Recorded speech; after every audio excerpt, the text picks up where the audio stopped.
አሁን አጀንዳውን እንዲያቀርቡልን ዶክተር ደሴን ወደዚህ ወደ መድረኩ ጋብዛለሁ።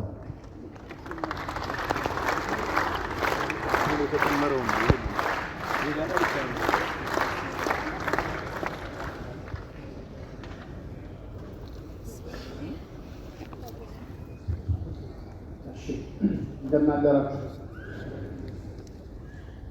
በቅድሚያ የኢትዮጵያ ሀገራዊ ምክክር ኮሚሽን ባለፉት ቀናት የአማራ ሕዝብና ክልል አጀንዳዎችን እንድናቀርብ እድል አግኝተን በዚህ ታላቅ መድረክ እነኚህን መሰረታዊ አጀንዳዎች እንድናቀርብ የተሰማኝን ደስታ እየገለጽኩኝ በአጠቃላይ ለሀገራዊ ምክክር ኮሚሽኑ የሚቀርቡ 14 መሰረታዊ እና መዋቅራዊ አጀንዳዎችን እንደሚከተለው አቀርባለሁ።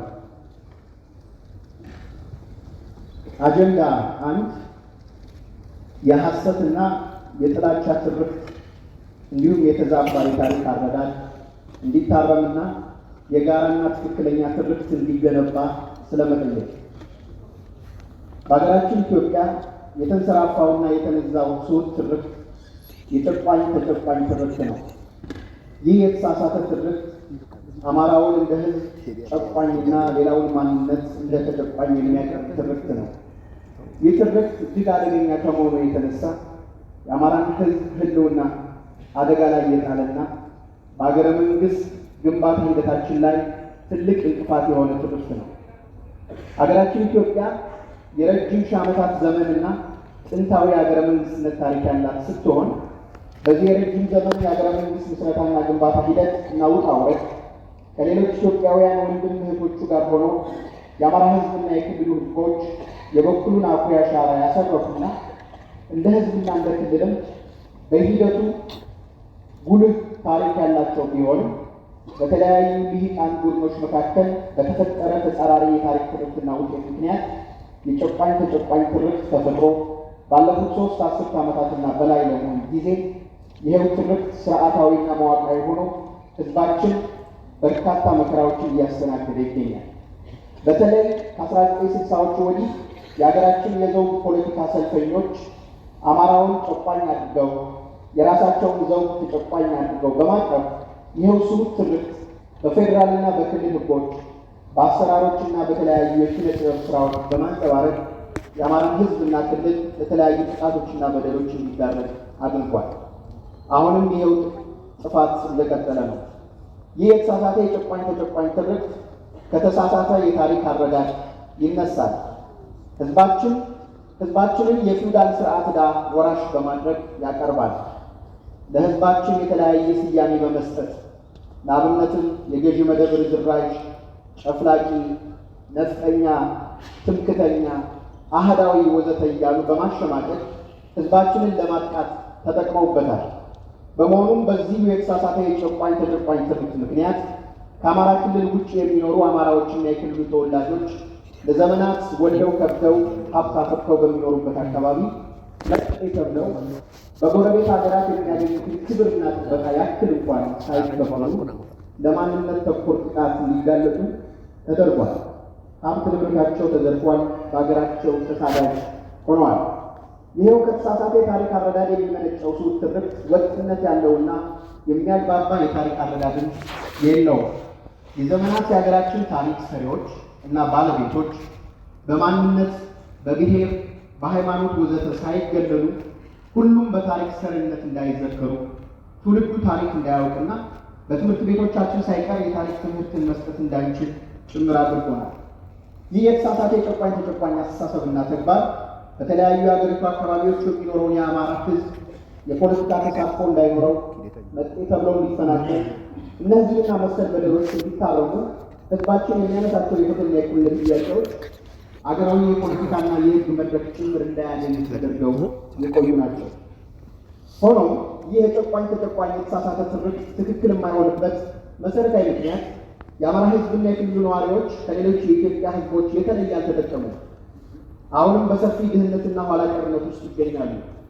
እንደ ልዩ ተጠቃሚ ተደርጎ ዋጋ የሚከፈልበት ሁኔታም ትክክል አይደለም፣ መታረምም የሚገባው ነው።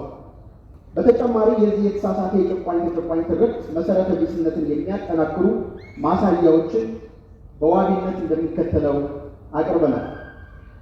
ይህ የተሳሳተ የጨቋኝ ተጨቋኝ ትርክት የወቅቱ የዘውጌ ፖለቲካ ፊት አውራሪዎች ህወሓት፣ ኦነግና ተከታዮቻቸው አጋፋሪው ነው። ይህን የተሳሳተ ትርክት የፖለቲካ መጠቀሚያ በማድረግ የግል ፍላጎታቸውንና ጥላቻቸውን በሌላው ኢትዮጵያውያን ላይ በመጫን የተቀመረ የተሳሳተ ትርክት ነው። የአማራን ህዝብና የክልሉ ህዝብ በታሪክ ሌሎችም የኢትዮጵያ ህዝቦች እንደ ህዝብ የጨቆነበት የታሪክ አጋጣሚ የለም። የአማራ ህዝብና የክልሉ ህዝቦች የሌሎችን የኢትዮጵያ ህዝቦች ባህልና ቋንቋ በራሱ ባህልና ቋንቋ ለመዋጥ የተንቀሳቀሰበት ጊዜና ወቅት የለም። ከዚህ ቀደም የነበሩ ነገስታት ዘውዳዊ ስርዓቶች ቢሆን ከአንድ ብሔር ብቻ የወጡ ሳይሆኑ ከተለያዩ የሀገራችን ብሔሮች የተውጣጡና የተዋቀሩ የስርዓቱ የዙፋኑ ፍላጎት ለመጠበቅ የተሰባሰቡ ባለሟሎች መሆናቸውም ሊዘነጋ ይገባል። ከወቅት በኋላ ይህንኑ ኋላ ቀር የፊውዳል ስርዓት ለመቀየር እንኳን ኢትዮጵያውያን ትግል ሲያደርጉ ከተማሪዎች ንቅናቄ ጀምሮ እስከ ገበሬዎች አመፅ ባስተናገደ አብዮት ውስጥ የአማራ ህዝብና ክልል አብራክ የወጡ ግንባር ቀደሞች እና ገበሬዎች አኩሪ መስዋዕትነት የከፈሉበት ሁኔታ ሲታይ የጨቋኝ ተጨቋኝ ትርክቱ ከደራሲዎቹ ከህወሓት ኦነግና ተከታዮቹ በስተቀር እርቃኑ የሚቀር መሰረተ ቢስ ትርክት መሆኑን ማስረዳት እንፈልጋለን። በመሆኑ ይህ ህዝባችንን በተሳሳተ ጨቋኝነት ስሎ የሚያቀርበውና ለከፋ መዋቅራዊ ችግር የዳረገን ስውር ትርክት እንዲታረም እና በምትኩ አንድነታችንን የሚያጠናክር እና በቀጣይነት የሚያስተሳስር ትክክለኛ ትርክት እንዲገነባ የሚከተሉትን ዋና ዋና እርምጃዎች እንዲወሰዱ አያይዘን እናቀርባለን። አንድ፣ ከኢፌዴሪ ህገ መንግስት ጀምሮ ለስውር ትርክቱ ሽፋን የሚሰጡ የክልል ህገ መንግስታት፣ የፌዴራልና የክልል ህጎች እና መንግስታዊ አሰራሮች ሊታረሙ ይገባል። ሁለት፣ የተሳሳተ የታሪክ አረዳድና ትርክት በሀገራችን ሰላምና አንድነት ላይ የጋረጠውን ችግር የሚመጥን የታሪክ አጻጻፍ ስርዓት ሊረጋገጥ ይገባል። በጋራ ታሪክ ሰሪነት ላይ አሻራቸውን ያሳረፉ ኢትዮጵያውያን በማንነት በሃይማኖት እና በሌላ ምክንያት አድሎና መገለል ሳይደረግባቸው የጋራ ትክክለኛ ታሪክ ሊሰነድ ይገባል። ሰፊ የህዝብ ተቀባይነት እንዲኖር ተግባቦች ጭምር ሊሰራ ይገባል። የአማራን ህዝብና የክልሉን ህዝቦችና ሊቃን የሚፈርጁ ንግግሮች፣ ጽሑፎች ወይም አገላለጾች በይፋ በህግ እንዲከለከሉ ሊደረግ ይገባል። የተሳሳተና ስሁት የጨቋኝ ተጨቋኝ ትርክትን በለሆሳስም ሆነ በይፋ የተሸከሙ የፖለቲካ ፓርቲ ሰነዶች፣ የፖለቲካ ንግግሮች፣ የኪነ ጥበብ ውጤቶች ለአብነትም የቡርቃ ዝምታ የፈጠራ ድርሰት፣ የአኖሌ ሐውልት፣ የሙዚቃና የፊልም ስራዎች እና ሌሎች መሰል ጉዳዮች ተለይተው ማስተካከያ ሊደረግባቸው ይገባል።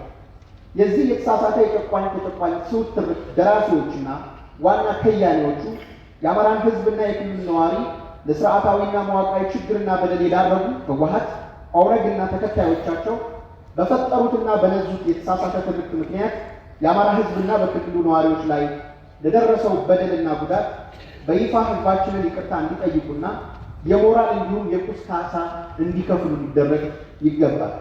በቀጣይነትም አገራችን ኢትዮጵያ የተነዛባት ስሁት ትርክት ታርሞላት በምትኩ አሰባሳቢና ቀጣይነት ያለው ገዢ ትርክት የሚገነባበት ምቹ ሁኔታ ተፈጥሮ ሁላችንም ኢትዮጵያውያን በእኩልነት፣ በፍትህ፣ በዲሞክራሲ እና በብልጽግና የምንኖርባት ለትውልድ የምናስቀጥላት አገር እንድንገነባ ሁላችንም የበኩላችንን አዎንታዊ አስተዋጽኦ እንድናደርግ ምቹ ሁኔታ የሚፈጥር አገራዊ ሁኔታ እንዲፈጠር እንጠይቃለን። አጀንዳ 2 የኢፌዴሪ ህገ መንግስትና የክልል መንግስታት ህገ መንግስቶች በመሰረታዊነት እንዲሻሻሉ ስለመጠየቅ። ህገ መንግስት የአንድ ሀገርና ህዝብ መሰረታዊ የሚባል ሰነድ ነው። ህገ መንግስት የሀገረ መንግስት ተክለ ቁመናን፣ የመንግስት ስልጣንና የዜጎችን መብት የሚበይን የማህበራዊ የውል ሰነድ ነው። ህገ መንግስት የህግና የፖለቲካ የስምምነት ሰነድ ነው። ከመንግስት አሰራርና ልምዶች ሁሉ የበላይ የሆነ ነው ይህ ሰነድ። ከህገ መንግስት አንጻር የአማራ ህዝብና ክልል መሰረታዊ ፍላጎት ምን እንደሆነ አስቀድሞ ለማስቀመጥ ከቀረጻ ሂደት ጀምሮ በሚኖረው አሳታፊነት እና አካታችነት ቅቡልነት ያለው በይዘት ደረጃ አንድ ዘመናዊና ተራማጅ ህገ መንግስት መያዝ የሚገባውን ይዘቶች ያካተተና በተግባር ደግሞ ህገ መንግስታዊነትን ያሰፈነ ጠንካራ ህገ መንግስታዊ ስርዓት የሰፈነባት ኢትዮጵያን ማስቀጠል ነው። ሆኖም አሁን በስራ ላይ ያለው የ1987 ሕገ መንግሥት የአማራን ሕዝብና ክልል መዋቅራዊና መሰረታዊ ችግሮች መነሻ ነው። ከዚህ በላይ በመጀመሪያ አጀንዳነት ባቀረብነው የስሁት ትርክት መነሻና ለስሁት ትርክቱ መዋቅርና አሰራር ያበጀን ሕገ መንግሥቱ በሕዝባችንና በፖለቲካ ልሂቃን ዘንድም ቅቡልነት ያተረፈ አይደለም። የኢፌዴሪ ሕገ መንግሥት ከዝግጅቱ ጀምሮ የሕዝባችን ፍላጎትና ጥቅም ያላካተተ፣ በውጤታማነት ያልተሳተፍንበት፣ ሕገ መንግሥታዊነትን በተግባር ማረጋገጥ ያልቻለ፣ አገራዊ አንድነትና ሉዓላዊነትን ማጠናከር ያልቻለ፣ ለውህድ ማንነት ያላቸው ኢትዮጵያውያን እውቅና ያልሰጠ፣ በመንግስት አካላት መካከል እውነተኛ የስልጣን ክፍልና የእርስ በርስ ቁጥጥር ሚዛንን ማስጠበቅ ያልቻለ፣ ጠንካራና ገለልተኛ የዲሞክራሲ ተቋማት በአጠቃላይና በተለይም ጠንካራና ገለልተኛ ፍርድ ቤቶች እና ተቋማት ለመገንባት ያላስቻለና በተለያየ ጊዜ የሚነሱ የህዝብ ህገ መንግስታዊ መሰረታዊና መዋቅራዊ ጥያቄዎችን ምላሽ መስጠት ባለመቻሉ በተለያዩ ጊዜያት ከህዝብ እምቢተኝነት እስከ ትጥቅ ትግል የደረሰ ግጭትና አለመረጋጋት ምንጭ ሆኖ በመቀጠሉ ምክንያት ከዚህ በታች በምናቀርባቸው የማሻሻያ ነጥቦች ላይ ተመስርቶ በመሰረታዊነት እንዲሻሻልና በአዲስ ማህበራዊ ውል እንዲተካ እንጠይቃለን። የኢፌዴሪ ሕገ መንግሥት መሰረታዊ ማሻሻያ በአዲስ የማህበራዊ ውል እንዲተካ በአጀንዳነት ያነሳንበት መሰረታዊ ምክንያት በህዝቡ ዘንድ በፖለቲካ ልሂቃንና በምሁራን ዘንድ ቅቡልነት ያልተያዘበት በመሆኑና የቅቡልነት ማጣቱ ከቀረጻ ሂደት እስከ ትግበራ የሚዘልቅ በመሆኑ ነው። በሌላ በኩል ሕገ መንግሥቱ በምን አይነት ስርዓትና አግባብ ይሻሻል በሚለው ነጥብ ላይ መግባባት አልተያዘበትም ብቻ ሳይሆን ሕገ መንግሥቱ እንከን የለሽ ነው፣ የሚሻሻለው በእኛ መቃብር ላይ ነው የሚሉ ስታትስ ኮ አስጠባቂዎች ከሚያነሱት ጩኸት ጋር ተዳምሮ የራሱ የሕገ መንግሥቱ ማሻሻያ ስርዓትን በጣም ጥብቅ ሪጂድ የሚባል ሕገ መንግሥት በመሆኑ ሕገ መንግሥቱ ያሉበትን መዋቅራዊ ክፍተቶች በሚፈታ አግባብ በጥልቀት በመፈተሽ በፖለቲካ ውሳኔ ሊሻሻል ይገባል። በዝርዝር ሊሻሻሉና በጥልቀት ሊታዩ የሚገባቸውን የኢፌዴሪ ሕገ መንግሥት ድንጋጌዎች እንደሚከተለው አቅርበናል። የሕገ መንግሥቱ መግቢያን በሚመለከት እንደሚታወቀው የአንድ ሀገር ተራማጅ ሕገ መንግሥት መግቢያ ፕሪያምብል የሀገሪቱ ሕዝቦች የመጪ ጊዜያቸውን መጻኢ ዕድል በተስፋ የሚገልጹበት፣ ቃል ኪዳን የሚገቡበትና ዘመናዊና ተስፋ ሰንጣቂ ሀሳቦችን ኢትዮጵያውያን ዊ ኢትዮጵያንስ ብለው በማህበራዊ ውላቸው ማሰሪያ የሚያስሩበት ቢሆንም የኢፌዴሪ ሕገ መንግሥት ለጨቋኝ ተጨቋኝ ትርክት ሽፋን በመስጠት አንድ የፖለቲካና ኢኮኖሚ ማህበረሰብ ለመገንባት የተቀመጠውን ግብ በሚያጨናግፍ አግባብ የጨቋኝ ተጨቋኝ ትርክት ሽፋን መስጫ ቃላት የሆነውን የተዛባ ግንኙነት ለማረም በሚል የሚያስቀምጥ በመሆኑ ሊሻሻል ይገባዋል። አንቀጽ 2 የኢትዮጵያ የግዛት ወሰንን በሚመለከት ይህ የሕገ መንግሥቱ ድንጋጌ ኢትዮጵያ የምትዋሰንባቸውን የሀገሪቱን አዋሳኝ ሀገራት በግልጽ ያላስቀመጠ በመሆኑ የሀገር ሉዓላዊነትንና የግዛት አንድነትን ለማስጠበቅ ግልጽነት ስለሚጎድለው ሊሻሻል ይገባል። አንቀጽ 3 እና 4 ሰንደቅ ዓላማና ብሔራዊ መዝሙር እንዲሁም በአጠቃላይ ብሔራዊ ምልክቶችን በሚመለከት ሰንደቅ ዓላማ፣ ብሔራዊ መዝሙር፣ ብሔራዊ በዓላት፣ ብሔራዊ ቅርሶችና ፓርኮች በአጠቃላይ ብሔራዊ ምልክቶች የአገር ፍቅር፣ ማንነት፣ ክብር፣ ጀግንነት ጋር የተቆራኙ ቢሆንም እነዚህ ብሔራዊ ምልክቶቻችን በቂ የሕገ መንግሥትና የሕግ ሽፋን ያላገኙ ከመሆኑ በላይ በሕዝባችን ዘንድ ሰፊ ብሔራዊ መግባባት አልተፈጠረባቸውም። በሰንደቅ ዓላማ ላይ መግባባት አልተያዘም። ዛሬ ላይ የተለያዩ ቡድኖች በየራሳቸው የኔ የሚሉትን ሰንደቅ ዓላማ ይዘው የሚንቀሳቀሱበት ሁኔታ በመፈጠሩ የሰንደቅ ዓላማ አንድነት ወይም ዩኒቲ ኦፍ ፍላግ አደጋ ውስጥ ገብቷል። በሀገራችን ለዘመናት በሰንደቅ ዓላማ ቀለምነት የሚታወቀው አረንጓዴ፣ ቢጫና ቀይ ቀለማት ጋርም ጠብ ውስጥ የገባ ቡድናዊ ፍላጎት ያለው አካል በባህላዊ ልብሶች ሳይቀር ቀለማቱን የመንጠቅ የመቅደድ ደመነፍሳዊ ተግባር ሲገቡ ይታያሉ። በሰንደቅ ዓላማው አርማ ላይ መግባባት አልተያዘበትም። በየክልሎቹ የሚታየው ሰንደቅ ዓላማ አርማና መዝሙር በሀገራዊ አንድነት ላይ ብዥታ የሚፈጥርበት ሁኔታ ሰፊ ነው። በመሆኑም ለዘመናት በኢትዮጵያ ልብ ውስጥ ቦታ ያለውን የነፃነት ምልክታችን የጥቁር አፍሪካውያን ምሳሌ የሆነውን አረንጓዴ፣ ቢጫና ቀይ ቀለም ባንዲራ በሰፊው መክረን ከኢትዮጵያውያን ጋር በመግባባት ሀገራዊ ባንዲራ ማድረግና በባንዲራው ላይ ስለሚያልፍበት አርማም እንደዚሁ ተግባብተን ልንወስን ይገባል። አንድና ወጥ ሀገራዊ መዝሙር ሊኖረን ይገባል። በክልሎች በተበታተነ አግባብ ያሉ ሰንደቅ ዓላማዎች፣ አርማዎች፣ መዝሙሮች ራስን በራስ የማስተዳደር ፌዴራሊዝም እንዳለ ሆኖ ሀገራዊ አንድነትን በሚያጠናክሩ አግባብ እንደገና በመሰረታዊነት ተፈትሸው ማሻሻያ ሊደረግባቸው ይገባል። በህገ መንግስቱ ህጋዊ መሰረት ያላቸው ብሔራዊ በዓላት፣ ቅርሶች፣ ፓርኮች በአግባቡ ተለይተው የህግ እውቅናና ጥበቃ ሊሰጣቸው ይገባል። ብሔራዊ የስራ ቋንቋን በሚመለከት አንቀጽ 5 ሀገራችን ኢትዮጵያ ህገ መንግስታዊ እውቅና ያለው ብሔራዊ ቋንቋ የላትም። በህገ መንግስቱ እውቅና የተሰጠው የቋንቋ እኩልነትና ብዝሃነት እንደተጠበቀ ሆኖ የአማርኛ ቋንቋ ግን ከፌዴራል መንግስቱ የስራ ቋንቋነትን አልፎ ለአቅመ ብሔራዊ ቋንቋነትና ለአህጉራዊ የአፍሪካ ህብረ ብሔራዊ ስራ ቋንቋነት የሚበቃ አቅም ያለው ቋንቋ ነው። ለዘመናት በዳበረ ታሪካችን የራሳችንን ፊደል የቀረጽን በስነ ጽሁፍ እድገቱም ሆነ በሚያካልለው ሰፊ መልክዓ ምድር የአማርኛ ቋንቋ የኢትዮጵያ ብሔራዊ ቋንቋ ወይም ናሽናል ላንጉዌጅ የመሆን አቅም ያለው ሲሆን ከዚህ በላይ በጠቀስነው የተሳሳተ ትርክት በመነጨ ምክንያት ያሳደግነውን ቋንቋ መልሰን እያዳከምነው እንገኛለን። በመሆኑ የአማርኛ የብሔራዊ የስራ ቋንቋነት ይበልጥ መሰረት እንዲኖረው በትምህርት ካሪኩለማችን እንደ ሀገር በሁሉም የትምህርት እርከኖች በከፍተኛ ትምህርት ጭምር የሚሰጥበት ስርዓት ሊዘረጋ ይገባል። የሀገራችንና የክልሎችን የስራ ቋንቋ በሚመለከት ከአንድ በላይ የስራ ቋንቋ እንዲኖረን፣ ክልሎችን በተመሳሳይ የህዝባቸውን ባህሪና ፍላጎት ታሳቢ ባደረገ አግባብ ተጨማሪ የስራ ቋንቋ እንዲኖራቸው የሚያስችል መሰረታዊ የህገ መንግስት ማሻሻያ ሊደረግ ይገባል።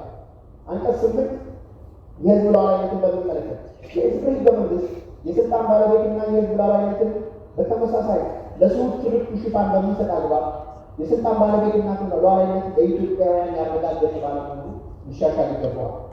አንቀጽ 11 የመንግስትና የሃይማኖት መለያየትን በሚመለከት ኢትዮጵያ የብዙ ሃይማኖት ሀገር ነች። በሁሉም ሃይማኖት እውቅናና ጥበቃ መስጠት ተገቢ ነው። ሆኖም መንግስት በሃይማኖት ጉዳይ ላይ ጣልቃ አይገባም፣ ሃይማኖትን በመንግስት ጉዳይ ላይ ጣልቃ አይገባም የሚለው እስከምን ድረስ እንደሆነ በግልጽ የህግ መሰረት ኖሮ ሴኩላሪዝም አሁን ጠንካራ የህገ መንግስቱ መርህ ሆኖ ጥበቃና እውቅና እንዲያገኝ ማሻሻያ ሊደረግበት ይገባል።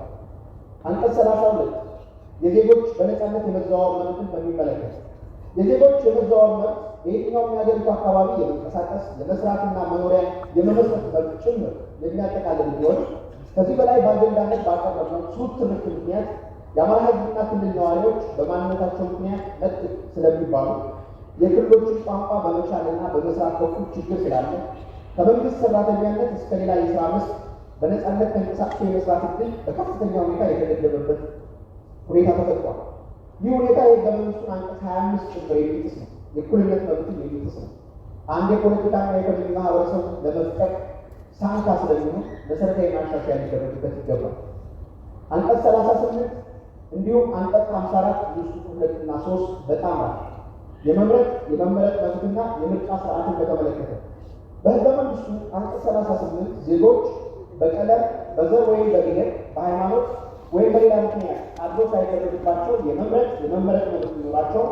ከዚህ በላይ በጠቀስነው የስሁት ትርክት ሽፋን ምክንያት በሌሎች ክልሎች የሚኖሩ የአማራና የክልል ተወላጆች የፖለቲካ ተሳትፏቸው የተገደበ በመሆኑ የመምረጥና የመመረጥ መብታቸውን ስለሚጣስ ውሁዳን ህዝቦችን በልዩ ትኩረት የሚያስተናግድ የምርጫ ስርዓት ሊሻሻል ይገባል። በሌላ በኩል ከህገ መንግስቱ አንቀጽ 54 ውስጥ 2 እና 3 ጋር በተያያዘ በዝርዝር የወጡ የምርጫ ስርዓት ህጎቻችን የአብላጫ ድምፅ የምርጫ ስርዓት ፈርስት ፓስት ዘ ፖስት ወይም ሲምፕል ሜጆሪቲ ስርዓትን የሚከተል በመሆኑ በዚህ ሁኔታ ተመጣጣኝ ድምፅ ያላቸው ፓርቲዎች፣ ግለሰቦች ወደ ምክር ቤት አባልነት የሚገቡበት ስርዓት ባለመኖሩ በመድበለ ፓርቲ ስርዓቱ ላይ ቅቡልነት እንዳይኖረው አሉታዊ አስተዋጽኦ እያመጣ ስለሆነ በተመጣጣኝ የምርጫ ስርዓት ወይም ፕሮፖርሽናል ሪፕሬዘንቴሽን ተግባራዊ እንዲሆን ህገ መንግስቱ ሊሻሻል ይገባል። ሌላው አንቀጽ 39 ራስን በራስ ማስተዳደር እስከ መገንጠል በተመለከተ የመጀመሪያው የድንጋጌው መሰረት ሆኖ በአንቀጽ 39 ቁጥር 5 የተቀመጠው ብሔር ብሔረሰብና ህዝብ የሚለው ድንጋጌ ግልጽ ካለመሆኑ በላይ በተለያዩ ስሁት ትርክቶች ሽፋን የሚሰጥ ድንጋጌ በመሆኑ ግልጽ በሚሆንበት አግባብ ሊሻሻል ይገባል። በዚሁ አንቀጽ ስር የመገንጠል መብት በሚል የተደነገገው ድንጋጌ ላልተማከለ አስተዳደር ጥሩ ሆኖ ሳለ የመገንጠል እሳቤው ግን ሀገራዊ አንድነትን የሚያዳክም በተለያዩ የሀገሪቱ አካባቢዎች በስውርም በግላጭም ሀገራዊ አንድነትን በሚጎዱ ስራዎች ጭምር የተቀመጡበት ሁኔታ በመፈጠሩ የኢትዮጵያን አንድ ሉዓላዊና ኢተነጣጣላዊ ግዛታዊ አንድነት ሶቨሬኒቲ ቴሪቶሪያል ኢንተግሪቲ የሚያዳክም ብሎም አደጋ ላይ የሚጥል በመሆኑ ሊታረም ሊሻሻል ይገባል። በመሆኑ መገንጠል የሚለው ህገ መንግስታዊ ድንጋጌ ከህገ መንግስቱ እንዲወጣ ተደርጎ ሊሻሻል ይገባል። አንቀጽ 40 የመሬት ይዞታ መጠቀም መብትና ባለቤትነት ጥያቄን በተመለከተ የህገ መንግስቱ አንቀጽ 40 በመሬት የመጠቀም መብት የማይሸጥ የማይለወጥ ከመሆኑ በላይ የመሬት የይዞታ መብትን ከዚህ በላይ የጠቀስነው ሱት ትርክ ሽፋን ምክንያት ከብሔር ብሔረሰብና ህዝብ የቡድን መብት ጋር በማቆራኘትና ህልውናው የማይመጣጠን በማድረግ ከአንድ ክልል ውጭ የሚኖሩ የአማራና የክልላችን ተወላጆች በመጤነት ተፈርጀው የመሬት ይዞታ የህግ ዋስትና እንዳይኖራቸው ከመደረጉ በላይ መሬታቸውን በዘፈቀደ ይነጠቃሉ። በመሆኑ የመሬት ይዞታም ሆነ የባለቤትነት መብት ለዜጎች ህጋዊ ዋስትና በሚሰጥ አግባብ እና በተለይም በከተማ የመሬት ባለቤትነት የነፃ ገበያ ስርዓትን በሚያጠናክር አግባብ የሚሸጥ የሚለወጥ ሆኖ ይሻሻል።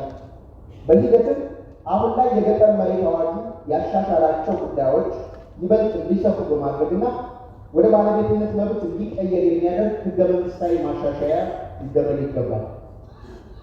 አንቀጽ 45 የኢፌዴሪ ስርዓተ መንግስትን በተመለከተ በኢፌዴሪ ህገ መንግስት ያለው የስርዓተ መንግስት አይነት ከፓርላመንታሪ ስርዓት ወደ ፕሬዚደንሻል ስርዓት የሚቀየር ሆኖ ፕሬዚደንቱ ከሀገሪቱ ክልሎች በሚገኘው ድምፅ ላይ ተመስርቶ የሚመረጥበትና ከዚህ በፊት የስልጣን ጊዜ ገደብ ያልነበረው ጠቅላይ ሚኒስትር ለሁለት የምርጫ ዘመናት የተገደበ የፕሬዝደንት ዘመን እንዲኖር የህገ መንግስት ማሻሻያ ሊደረግ ይገባል።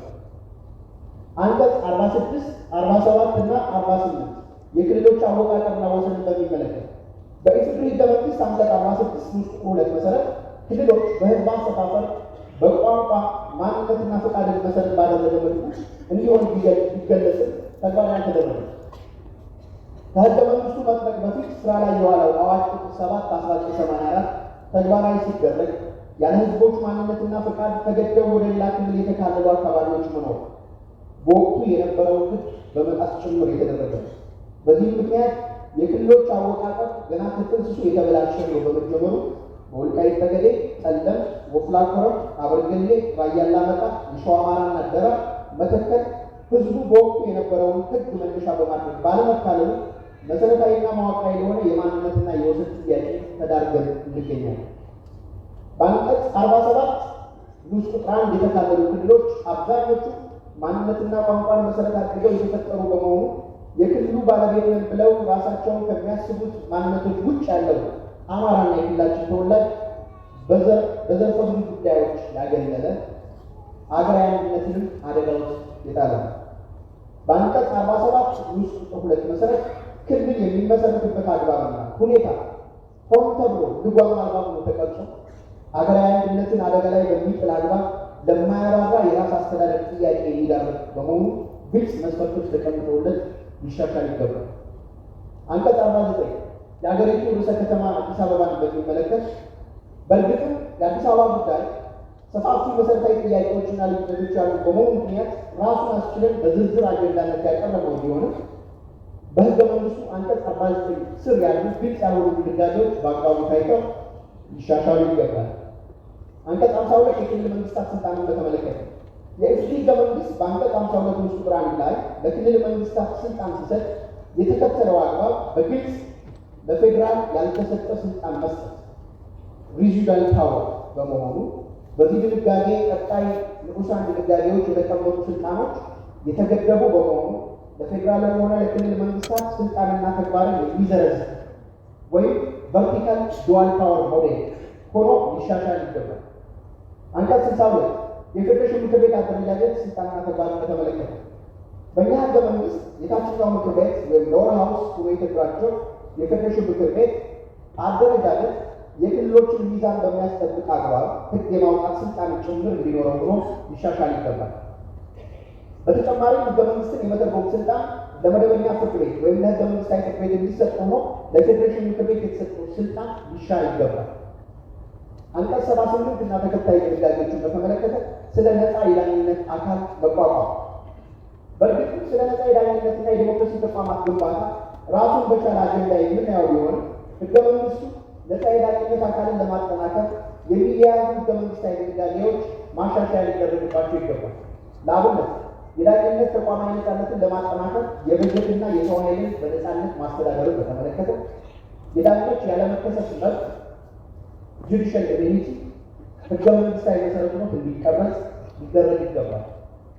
አንቀጽ 94 እና ተከታይ ድንጋጌዎችን በተመለከተ ፊዚካል ፌደራሊዝም የፌዴራልና የክልሎች ገቢ የመሰብሰብ ስልጣን የፌዴራል መንግስት ለክልሎች የሚያደርገው የበጀት ድጎማና ድርሻ ምጣኔን በተመለከተ በግልጽ ባለመመላከቱ ምክንያት በየጊዜው የሚያድገው የፌዴራል በጀት ገቢ በቀመሩ በግልጽ ሲሻሻል ስለማይቻል እዚህ ላይ ግልጽ ማሻሻያ ሊደረግ ይገባል።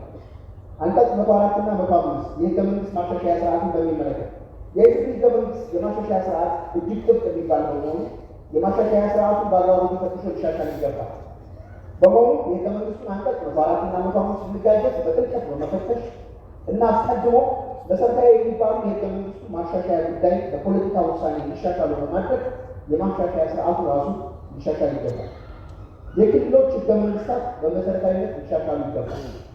ከዚህ በላይ እንዳስቀመጥነው የአብዛኞቹ ክልሎች ህገ መንግስት በስሁት ትርክት ላይ ተመስርተው የተቀረጹ የኢትዮጵያ ህገ መንግስት ጋር ጭምር ሳይቀር የሚጋጩ በዜጎች መካከል ቤተኛና መጤ ብለው የሚከፋፍሉ በመሆኑ በዝርዝር ተፈትሸው መሰረታዊ ማሻሻያ ሊደረግባቸው ይገባል። ከብሔረሰብ ምክር ቤቶች አንጻር በአማራ ክልል ያሉ የብሔረሰብ አስተዳደሮች የአፍ መፍቻ ቋንቋ ማሳደግ፣ ከዚህ ጋር የተያያዙ ተያያዥ መብቶች በአግባቡና በቁርጠኝነት ሊፈጸሙ ይገባል። የአርጎባ ብሔረሰብም እንደዚሁ ከስራ ቋንቋ ጋር በተገናኘ ያነሳው ጥያቄ በአግባቡ ታይቶ ምላሽ ሊሰጥ ይገባል።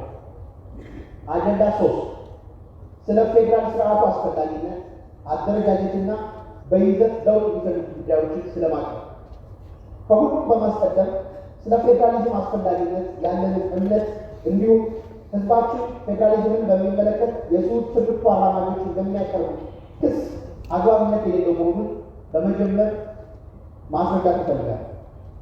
ፌዴራሊዝም ያልተማከለ አስተዳደርን ተግባራዊ ማድረግ የሚያስችል በአንጻራዊነት በባህሪ ለዲሞክራሲ ልምምድ የሚመች የመንግስት አወቃቀር ሲሆን ከባለፉት 150 ዓመታት ጀምሮ ደግሞ ሉዓላዊነት፣ የገበያ ትስስር፣ ብዝሃ ተግባቦት እየጠነከረ በመጣበት በተቃራኒ ግን የማንነት ፖለቲካና ማንነት ተኮር ጥያቄዎች እየተጠናከሩ በሄዱበት አግባብ ለግጭት መፍቻና ፖለቲካዊ መረጋጋት መፍትሄ ሆኖ የቀረበ የመንግስት አወቃቀር ስርዓት ነው።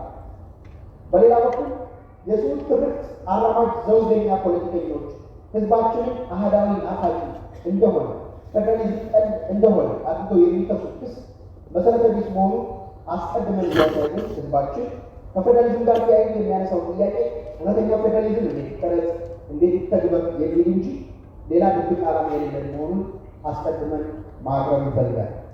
በመሆኑ ከፌዴራሊዝም ጋር በተያያዘ የምናሳቸው ጥያቄዎች የፌዴራሊዝም ቀረጻ ሂደት ላይ በአግባቡ አልተሳተፍንም፣ ፌዴራሊዝሙ ከጽሁፍ ትርክት የሚመነጭ አስተሳሰብና አሰራሮችን ይዟል፣ ከነጉድለቶቹ ቢሆን የፌዴራሊዝም ትግበራው ሲጀመር የነበሩ ህጎች ሳይቀር ተጥሰው የተጀመረ ነው፣ ፌዴራሊዝሙ ከሀገራዊ አንድነት ይልቅ ለአካባቢ ማንነት ትኩረት የሰጠና የማንነት ፖለቲካን መሳሪያ አድርጎ መጠቀም የሚፈልጉ ኃይሎች መጠቀሚያ በመሆኑ በ1983 የሽግግር መንግስት ወቅት የአማራ ህዝብ የሚወክል ፓርቲ ስላልነበረ እና በወቅቱ የነበሩትን በብሔራዊነት ተሸብበው የአማራ ህዝብ ጥቅምና መብት ቀርበው በበቂ ውይይት አስረድተው በፌዴራሊዝሙ ላይ ጥቅማችንን ባለማካተታቸው ምክንያት ይህ ስሁት ትርክት አብሮ መሻሻል አለበት በሚል የቀረበ ነው። የፌዴራል ስርዓቱ የተለጠጠ ራስን በራስ የማስተዳደር መብት የሚሰጥ በመሆኑ ውህድ ማንነት ላላቸው ግለሰቦች ወይም በአንድ ክልል ውስጥ ለሚኖሩ ዝቅተኛ ቁጥር ላላቸው ህዝቦች ማይኖሪቲስ በቂ ጥበቃ የማይሰጥ እንዲሁም ለጥቂት ግዛታዊ ራስን በራስ የማስተዳደር መብት ነን ቴሪቶሪያል አውቶኖሚ በቂ ሽፋን የማይሰጥ በመሆኑና የመንግስታትን ግንኙነት በተመለከተ በፌዴራል መንግስት እና በክልሎች መካከል ጠንካራ በህግ መሰረት ላይ የተመሰረተ ግንኙነት እንዲኖር ህገ መንግስታዊ ድንጋጌ እንዲሻሻል እንጠይቃለን። አጀንዳ 4 ከክልሉ ውጭ የሚኖሩ አማራዎች እና የክልሉ ተወላጆች የገጠማቸው የህልውና አደጋ እንዲታረምና ህገ መንግስታዊ ዋስትና እንዲያገኙ ስለመጠየቅ የአማራ ህዝብና የክልሉ ተወላጆች በመላው ኢትዮጵያ አገሬ ብለው ጥረው ግረው ህይወታቸውን ለመግፋት ይኖራሉ። አኗኗራቸው በብዙ የሀገሪቱ አካባቢዎች ተሰባጥረው ስፋት ባለው ቁጥር የሚገኙ በሌላ መልኩ ደግሞ በአንዳንድ የሀገሪቱ አካባቢዎች ለግዛታዊ ራስ አስተዳደር ጭምር በሚያመች አኳኋን ይኖራሉ። ከዚህ ጋር በተያያዘ በሚቀራረብ ሁኔታ አስቀድመን የራሳችንን የግላችን መልካም ተሞክሮ ለማንሳት እንወዳለን።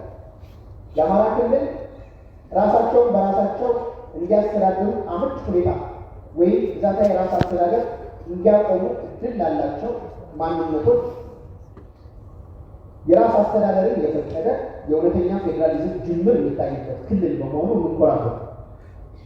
ሆኖም በታሪክ አጋጣሚ በተለያዩ ሀገር ክፍሎች የሚኖሩ አማራና የክልል ተወላጅ እንደ ዜጋ ተገቢና ተመጣጣኝ የፖለቲካ ውክልና አግኝቶ በየደረጃው ራሱን በራሱ የሚያስተዳድርበት መብት በሚያጎናጽፍ እውነተኛ ፌዴራሊዝም እየተተገበረ ባለመሆኑ በክልሉ ውጭ የሚኖረው ህዝባችን ለከፋ መዋቅራዊ ችግር ተዳርጓል። የዘውግ ብሔረተኛ ፖለቲካ አስተሳሰብ ተሸካሚዎች በአንድ ክልል ውስጥ ከፍተኛ ቁጥር ያላቸውንና ክልላቸውን በስማቸው ሰይመው በውስጣቸው በተጨባጭ አህዳዊ የሆኑ ለአብነት የትግራይ፣ የኦሮሚያ፣ የሐረሪ፣ የደቡብ ክልል፣ ድሬዳዋ፣ ቤንሻንጉል ጉሙዝ ሊጠቀሱ ይችላሉ። ራሳቸውን የክልሉ ባለቤት በማድረግ ሌላውን ህዝብ አማራውንና የክልላችን ተወላጅ ደግሞ መጤ ብለው ከፋፍለው የሱት ትርክት መገለጫ አድርገው በማሳደድ ባለፉት 30 እና በላይ ዓመታት በሀገሪቱ በታሪክ ታይቶ የማይታወቅ ጥቃት፣ ግድያ፣ መፈናቀል እንድናስተናግድ ሆኗል። በመሆኑም ከዚህ በላይ በተጠቀሱት ክፍሎች ከተሞችና ገጠር አካባቢዎች በአንድ አካባቢ የሚኖሩ ከፍተኛ ቁጥር ያላቸው ህዝቦች የፖለቲካ ተሳትፎ የሌላቸው ይህ ግዛታዊ ሆነ ግዛታዊ የራስ አስተዳደር እንዳይኖራቸው ተደርጓል። በተለይ ህዝባችን ተወልዶ ባደገበት ሀብት ንብረት ባፈራበት በአገሩ በመጥቂነት ተፈልጎ ተሰዷል፣ ተፈናቅሏል፣ ሀብት ንብረቱን አጥቷል፣ ተገድሏል። ይህ ሁኔታ አሁን የቆመ አይደለም።